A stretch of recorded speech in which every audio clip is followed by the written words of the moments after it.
पश्चिम Asia में तनाव के बीच प्रधानमंत्री मोदी ने देशवासियों से एक बड़ी अपील की है। उन्होंने वर्क फ्रॉम होम की वकालत की तो देश भर में हलचल तेज हो गई। साथ ही उन्होंने पेट्रोल डीजल बचाने की भी बात कही। अगर आप भी पीएम मोदी की इस सलाह से कंफ्यूज हैं, तो आपको बता दें कि परेशान होने की जरूरत नहीं है, क्योंकि जो विपक्ष है वो इन बातों को लेकर गलत तरीके से प्रेजेंट कर रहा है, गुमराह करने की कोशिश कर रहा है। आपको पता ही है कि ईरान के, अमेरिका, इजराइल के साथ चल रहे तनाव के कारण पूरी दुनिया में पेट्रोल, डीजल, एलपीजी गैस सहित अन्य जरूरी चीजों की आपूर्ति चरमरा गई। कई देशों में हालत बेहद बुरी है। पड़ोसी देशों की बात करें तो पाकिस्तान और बांग्लादेश में पेट्रोल डीजल की कीमतों में बढ़ोतरी की गई है, लेकिन भारत में 2 महीने के युद्ध के बावजूद भी अभी तक पेट्रोल डीजल की कीमतें स्थिर हैं। आपको याद है कि लगभग 2 महीने पहले 300 के आसपास था पाकिस्तान में पेट्रोल की कीमत, लेकिन आपके भारत में अभी भी चीजें स्थिर हैं। लेकिन जंग के इस माहौल में यह स्थिरता कब तक रहेगी कुछ कहा नहीं जा सकता, क्योंकि वहां पर कोई सॉल्यूशन नजर नहीं आ रहा है। अगर ईरान और अमेरिका के बीच कोई सुलह नहीं हो पाई तो सरकार पर दबाव बढ़ता जाएगा, जिसकी वजह से आम लोगों को भी परेशानी हो सकती है। देश में गैस और तेल की किल्लत हो सकती है। ऐसा हम आपको डराने के लिए नहीं कह रहे हैं, लेकिन नागरिक के तौर पर हमें सावधान रहने की जरूरत है। इसी को लेकर पीएम मोदी का भी बयान सामने आया, क्योंकि सारी जिम्मेदारी प्रधानमंत्री की नहीं है ना। आप भी इस भारत के नागरिक हैं, देश के प्रति आपकी भी कुछ जिम्मेदारियां हैं, और उन्हीं जिम्मेदारियों को प्रधानमंत्री नरेंद्र मोदी ने हैदराबाद में एक जनसभा को संबोधित करते हुए याद दिलाया। लोगों से वैश्विक आर्थिक अनिश्चितताओं के दौर में जिम्मेदारी निभाने का आह्वान किया है। अगर परिवार में कोई समस्या आती है तो हर परिवार के शख्स की जिम्मेदारी होती है ना कि वो अपना अपना योगदान दे, कैसे उस समस्या से बाहर निकला जाए, ना कि उस परिवार के प्रमुख की जो लीड कर रहा है सारी जिम्मेदारी उसकी ही है। तो पीएम मोदी ने कहा कि आज दुनिया आर्थिक उथल-पुथल, सप्लाई चेन में व्यवधान और अंतर्राष्ट्रीय संघर्षों से जूझ रही है, जिसका असर बढ़ती महंगाई के रूप में सामने आ रहा है। ऐसे समय में भारत को मजबूत बनाए रखने के लिए सामूहिक भागीदारी बेहद जरूरी है। साथियों, हमें विदेशी मुद्रा बचाने के जो भी रास्ते हम लोग अपना सकते हैं, हमें बचाना होगा। साथियों, गोल्ड यानी सोने की खरीद एक और पहलू है जिसमें विदेशी मुद्रा बहुत अधिक खर्च होती है।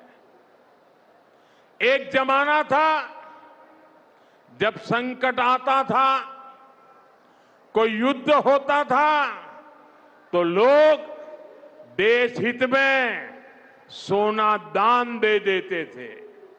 आज दान की जरूरत नहीं है, लेकिन देश हित में हमको ये तय करना पड़ेगा कि साल भर तक घर में कोई भी फंक्शन हो, कोई भी कार्यक्रम हो, हम सोने के गहने नहीं खरीदेंगे, सोना नहीं खरीदेंगे। विदेशी मुद्रा बचाने के लिए हमारी देशभक्ति हमें चुनौती दे रही है, और हमें इस चुनौती को स्वीकार करते हुए विदेशी मुद्रा को बचाना होगा। कुछ लोग कहेंगे कि मोदी जी ये सब क्यों कह रहे हैं? क्या देश में तेल की कमी हो गई है? क्या गैस की कमी हो गई है? तो जवाब है नहीं, कोई कमी नहीं है। देश में कोई कमी नहीं है, लेकिन युद्ध की अनिश्चितता सबसे बड़ी चुनौती है। मान लीजिए अगर पता ही नहीं है कि ये युद्ध कितने समय तक चलने वाला है, तो कब तक सरकार ये झेलेगी, कब तक मैनेज कर पाएगी? एक दौर ऐसा भी आएगा, एक समय ऐसा भी आएगा जब मैनेज नहीं होगा। तो पीएम मोदी ने साफ किया है और सभी लोगों की भागीदारी ही वो रास्ता बताई है जिससे हम बढ़ती महंगाई और सप्लाई चेन के व्यवधान को मात दे सकते हैं।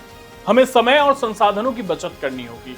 अगर हमने कोविड के दौरान वर्क फ्रॉम होम को सफल बनाया था, तो आज देश को आर्थिक जंग से बचाने के लिए हम दोबारा ऐसा क्यों नहीं कर सकते? हम उस दौर में भी नहीं निकले थे घरों से बाहर, कम कर दिया था, आज भी कर सकते हैं, जिससे पेट्रोल डीजल की बचत हो सके। इसका सार ये है कि हमें बर्बादी नहीं करनी, हमें अभी जिस इफरात से हम कर रहे हैं वो नहीं करना है, थोड़ी बचत करके चलनी है।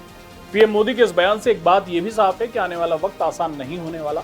हमें सावधानी बरतनी होगी और संयम से काम लेना होगा। युद्ध 7 समंदर पार हो रहा है, लेकिन उसकी तपिश आपकी जेब तक पहुंच रही है। पीएम मोदी के बयान पर हो सकता है कि आप लोग अलग विचार रखते हैं, या जो भी आप विचार रखते हैं आप कमेंट बॉक्स में हमें जरूर बताइए। इसके साथ ही उन्होंने क्या कुछ कहा है वो आपको सुनवा देते हैं, तो बने रहिए हमारे साथ। आज भारत तेजी से विकसित होने के लक्ष्य की तरफ आगे बढ़ रहा है, लेकिन इस समय भारत कई विराट चुनौतियों का मुकाबला भी कर रहा है। साथियों, कोरोना काल के दौरान ही दुनिया सप्लाई चेन के बहुत बड़े संकट से गिर गई थी। कोविड के बाद यूक्रेन में युद्ध शुरू हो गया, उसने दुनिया की परेशानियां और बढ़ा दी। फूड, फ्यूल, फर्टिलाइजर, इन तीनों चीजों पर गंभीर प्रभाव पड़ा। बीते 5-6 वर्षों में इस संकट से निपटने के लिए हमारी सरकार निरंतर प्रयास कर रही है। आपको याद होगा, उस समय और आज भी फर्टिलाइजर की एक एक बोरी दुनिया में 3-3 हजार रुपये में बिक रही थी। एक बोरी का 3,000 रुपया। कितना आप बताएंगे? एक बोरी का कितना? आंकड़ा नहीं, बोलिए मुंह से। 3,000 रुपया एक बोरी का। कितना? एक बोरी का कितना? एक बोरी का कितना? और भारत के किसानों को वही खाद की बोरी 300 से भी कम रुपये में दी जा रही है। 3,000 के सामने 300 रुपये में। सप्लाई चेन की इन मुश्किलों के बीच पिछले 2 महीने से हमारे पड़ोस में ही इतना बड़ा युद्ध चल रहा है। इसका असर पूरी दुनिया पर पड़ा है और भारत पर तो और भी गंभीर असर हुआ है। साथियों, भारत के पास बड़े बड़े तेल के कुएं नहीं है। हमें अपनी जरूरत का पेट्रोल, डीजल, गैस, ये सब बहुत बड़ी मात्रा में दुनिया के दूसरे देशों से, बाहर से मंगाना पड़ता है। युद्ध की वजह से पूरी दुनिया में पेट्रोल, डीजल, गैस और फर्टिलाइजर के दाम बहुत अधिक बढ़ चुके हैं, आसमान को भी पार कर गए हैं। अड़ोस पड़ोस में देशों में क्या हाल है वो तो अखबारों में आता है। भारत सरकार इस युद्ध के पिछले 2 महीनों से देशवासियों को इस संकट से बचाने के लिए लगातार प्रयास कर रही है। नागरिकों पर बोझ न पड़े, इसके लिए सरकार सारा बोझ सरकार खुद अपने कंधे पर उठा रही है। लेकिन साथियों, जब सप्लाई चेन पर संकट लगातार बना रहे तो हम कितने भी उपाय कर लें, मुश्किलें बढ़ती ही जाती है। इसलिए अब देश को सर्वोपरि रखते हुए, मां भारती को सर्वोपरि रखते हुए हमें एकजुट होकर के लड़ना होगा।